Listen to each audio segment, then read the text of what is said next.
قربانی آ رہی ہے، آؤ قربان کریں وہ لہجے جن میں تلخیاں جنم لیتی ہیں، جن میں نفرتیں کدورتیں پیدا ہوتی ہیں۔ 10 ذی الحج کو آپ کس چیز کی قربانی دے رہے ہیں؟ اللہ نے تو حضرت ابراہیم علیہ السلام کو آزمانے کے لیے، امتحان میں ڈالنے کے لیے آپ کے بیٹے کی قربانی مانگی تھی۔ اللہ دیکھنا چاہتا تھا، دیکھوں تو صحیح کہ میرے ابراہیم کے دل میں کسی اور کی محبت تو نہیں ہے، اور بیٹے کی محبت تو غالب نہیں ہو گئی، حالانکہ میرا اللہ جانتا ہے کہ اس دل میں محبت ہے تو صرف میری ہے، لیکن میرا اللہ مجھے اور آپ کو دکھانا چاہتا ہے۔ پھر حضرت ابراہیم علیہ السلام نے اللہ کو راضی کرنے کے لیے بیٹے کی گردن پر چھری پھیر کے یہ ثابت کر دیا، مالک دیکھ، اس دل میں محبت ہے تو صرف تیری ہے، اس دل میں محبت رہے گی تو صرف تیری رہے گی۔ جوانوں خدارا، محبت میں بھی خالص بن جاؤ، پیار میں، عشق میں، معرفت الہی میں بھی خالص بن جاؤ۔ حضرت رابعہ بصری کی میں بات کرتا ہوں۔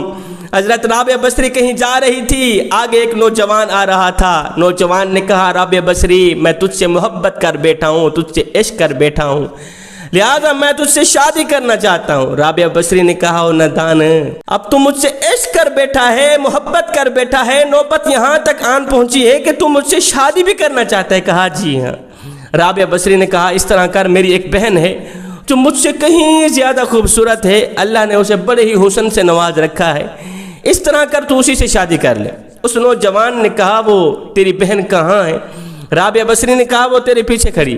اس نوجوان نے یک لس مڑ کر پیچھے دیکھا تو رابعہ بصری نے اس کے منہ پر ایک تماچا مارا، تھپڑ مار کر بولی، او بدبخت، محبت رابعہ بصری سے کرتا ہے، تکتا غیروں کو ہے، اور عشق رابعہ بصری سے کرتا ہے، تکتا غیروں کو ہے، ابھی ہو گیا ہے تیری محبت کا امتحان۔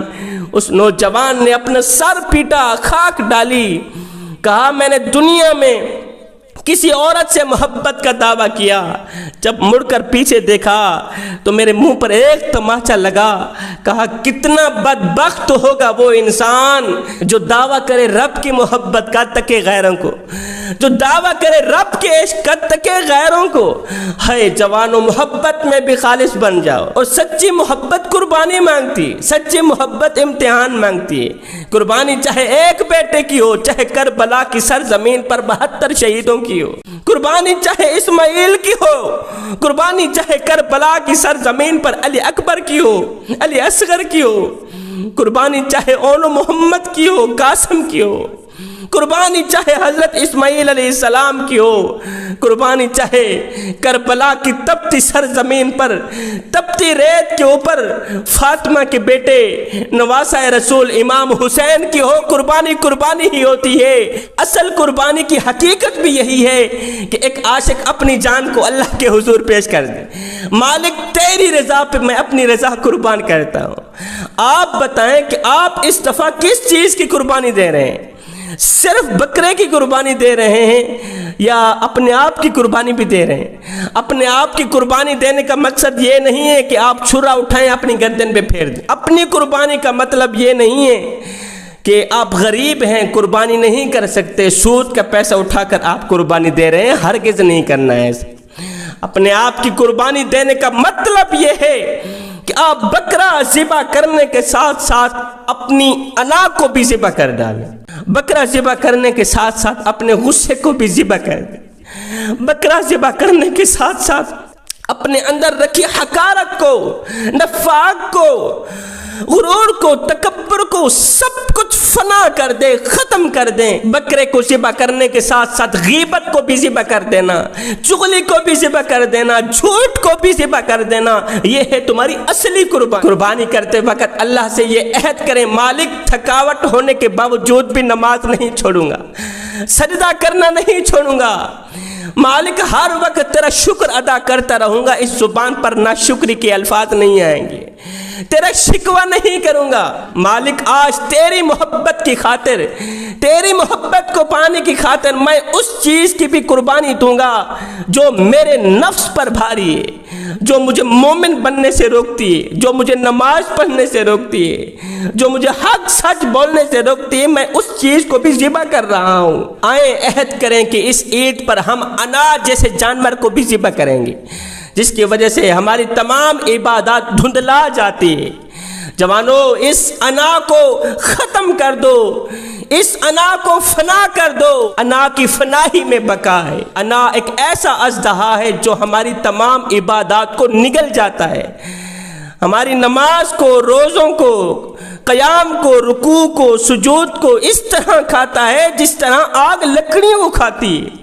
انا ہماری نیکیوں کو اس طرح کھاتا ہے جس طرح آگ لکڑیوں کو کھاتی ہے۔ خدارا، جانور ذبح کرنے کے ساتھ ساتھ انا جیسے جانور کو بھی ذبح کر دینا۔ میرے کریم نبی کہیں جا رہے تھے، میرے نبی نے دیکھا ایک شخص نے بکری کو زمین پر لٹایا ہوا تھا، بندھا ہوا تھا، اس کے پیر کے اوپر اپنا پیر رکھ کے چھری تیز کر رہا تھا۔ میرے نبی نے دیکھا، فرمایا میاں تو اسے دو موتیں کیوں دینا چاہتا ہے؟ ایک تو اسے ذبح کر رہا ہے، دوسرا تو اس کی آنکھوں کے سامنے چھری تیز کر رہا ہے، اور تو اسے اتنی اذیت کیوں دے رہا ہے، اتنی تکلیف کیوں دے رہا ہے؟ میرے نبی نے فرمایا جانوروں کے سامنے چھریاں تیز نہ کیا کرو، اس سے جانوروں کو تکلیف ہوتی ہے۔ فرمایا ذبح کرنے والے جانور کے سامنے چھری تیز نہ کرنا، پہلے سے ہی بندوبست کر لینا۔ پھر میرے نبی نے فرمایا ماں کے سامنے بکرے کو ہرگز ذبح نہ کرنا، بکری کے سامنے بکرے کو ہرگز ذبح نہ کرنا، اس سے بکری کو تکلیف ہوگی، اسے دکھ ہوگا۔ مجھے بتاؤ تو صحیح، جو نبی جانوروں کی تکلیف نہیں سہتے، وہ اپنے ہر ایک امتی کی تکلیف کیسے سہیں گے؟ اب جانوروں کا تو کوئی جوڑ ہی نہیں انسانوں کے ساتھ۔ میرے نبی نے فرمایا صحابہ، کسی یتیم بچے کے سامنے اپنے بچے سے پیار نہ کرنا، اس سے یتیم کا دل دکھے گا، اس کو اس کا مرا ہوا باپ یاد آئے گا۔ فرمایا او صحابہ، کسی بیوہ عورت کے سامنے اپنی بیوی کی تعریف بیان نہ کرنا۔ او میرے صحابہ، کسی غریب کے سامنے اپنی دولت کی نمائش نہ کرنا، اس سے غریب کا دل دکھے گا۔ فرمایا سیم اسی طرح بکری کے سامنے بکرے کو ذبح نہ کرنا، اس سے بکرے کی ماں کا دل دکھے گا، اس کا کلیجہ پھٹ جائے گا، اس کو تکلیف میں مبتلا نہ کرنا۔ اللہ کرے تمہاری قربانیاں قبول ہو جائیں۔ یاد رہے قربانی واجب ہے اور نماز فرض ہے۔ قربانی کا بہت زیادہ دھیان رکھنے والا، لاکھوں کروڑوں کا بکرا ذبح کرنے والا اگر نمازی نہیں ہے تو اس کا مطلب یہ ہے کہ کروڑوں کا جانور ذبح کر کے اس نے کوئی کمال کا کام نہیں کیا۔ انسان چاہے جتنی بھی ترقی کر لے یا خود کو چاہے جتنا بھی عقل مند سمجھ لے، ڈاکٹر بن جائے، انجینئر بن جائے، تعلیم یافتہ بن جائے، عقل مند بن جائے، اگر وہ نماز نہیں پڑھتا تو وہ دنیا کا سب سے بڑا بے وقوف ترین انسان ہے۔ تو میں دعا کرتا ہوں مالک ہمیں نیک نیتی کے ساتھ ساتھ قربانی کرنے کی توفیق عطا فرما۔ قربانی کرنے کے ساتھ ساتھ بکرا ذبح کرنے کے ساتھ ساتھ اپنی انا کو، اپنی میں کو، غرور کو، تکبر کو، چغل خوری کو، غیبت کو، جھوٹ کو، ان تمام چیزوں کو جو مالک تجھے اچھی نہیں لگتی، جو تیری ناپسندیدہ ہیں، ان تمام چیزوں کو بھی ذبح کرنے کی توفیق عطا فرما۔